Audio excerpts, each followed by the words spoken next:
Hello বন্ধুরা, good afternoon. আমি এখন মাসকালের ডাল নিরামিষ কীভাবে রান্না করি সেটা দেখো তোমরা।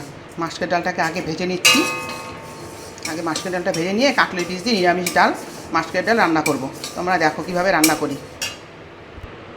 ডালটা ভাজা হয়ে গেছে, এখন প্রেসার বাটির মধ্যে ডালটা দিয়ে সিদ্ধ করব।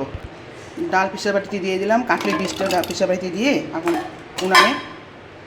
ডাল সিদ্ধ হয়ে গেছে, এখন হলুদ লবণ দিয়ে দিচ্ছি। এখন ডালটা নামিয়ে নিচ্ছি। ডাল নামানোর পরে জিরার গুঁড়া দিয়ে দিচ্ছি। জিরার গুঁড়া, আদা পরিমাণ মতো।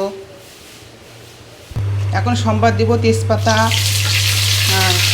মৌরি, কাঁচা লঙ্কা আর শুকনো লঙ্কা আর হচ্ছে আদা বাটা দিয়ে ভেজে ভেজে ডালটা সম্বাদ দিয়ে দেবো। ডাল সম্বাদ হয়ে গেল। তোমরা কমেন্টে জানিও ডালটা কীরকম হলো।